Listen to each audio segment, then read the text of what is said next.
నియోజకవర్గం వాళ్ళందరూ కూడా ప్రతి మండలానికి సంబంధించిన ముఖ్య నాయకులు రావడం అనేది జరిగింది. మరి వాళ్ళు వచ్చి ఈ రోజు నిజంగా మిమ్మల్ని కలవడం చాలా ఆనందం వ్యక్తపరుస్తున్నాం. తప్పకుండా మీరు కూడా ఎల్లవేళ ఉమ్మడి ఆదిలాబాద్ జిల్లా అంటే ఒకవైపు కన్నెత్తి మీరు కూడా చూడాలి. నాయకత్వం. నమస్కారం. మండల ప్రెసిడెంట్స్ ఉన్నారు, గతంలో వివిధ పదవుల్లో పనిచేసిన వాళ్ళు ఉన్నారు, కార్యకర్తలు ఉన్నారు.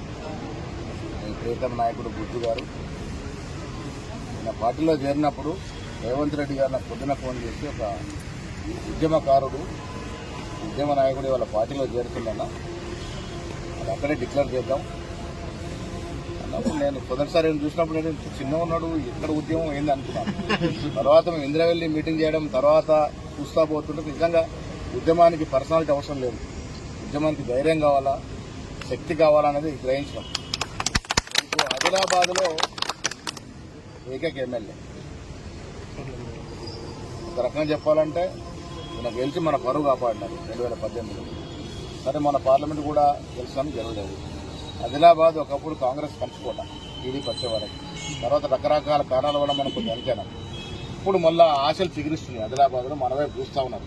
రేవంత్ రెడ్డి గారు ఒక యువకుడిగా, ఉత్సాహవంతుడిగా ముఖ్యమంత్రి అయిన తర్వాత ఆ 3-4 ఏళ్ళు మేము కలిసి పనిచేసిన తీరు, సీనియర్లని కొత్త వాళ్ళని కలిపిన తీరు, ఇవన్నీ దృష్ట్యా ప్రజలు నమ్మిరు. కాంగ్రెస్ వాళ్ళు కలిసిపోతున్నారు. కాంగ్రెస్ నాయకులు, కార్యకర్తలు కలిసికట్టుగా పనిచేస్తే మనకు జీటన పార్టీ లేదు ఇండియాలో, భారతదేశంలో లేదు. మనం ఎప్పుడైతే విభేదించి విడిపోయి కొట్లాడుకున్నా వేరే పార్టీలు వస్తుంది. మేము ఎన్నికల ముందు ఆ అభిప్రాయాన్ని ప్రజలు కలగజేసినా కూడా గెలిచినాం. నేను మన సిఎల్పి సమావేశంలో చెప్పిన బుద్ధుగారు అక్కడ ఉండే, మా కళ్యాణం మీ వల్ల అయింది. మీరంతా కష్టపడితే ఎమ్మెల్యేలు గెలిచినాం, గవర్నమెంట్ వచ్చింది, నేను ఎమ్మెల్సీ అయినా, కొందరు ఎంపీలు అయినరు. మా కళ్యాణం మీరు చేసేది, ఇప్పుడు మీ కళ్యాణం చేయాల్సిన బాధ్యత మా మీద ఉంది. రేవంత్ రెడ్డి గారు నేను ఒకరోజు ఆయన ఇంటి నుంచి బ్రేక్ఫాస్ట్ చేసి సిగరెట్ పోతున్నాం.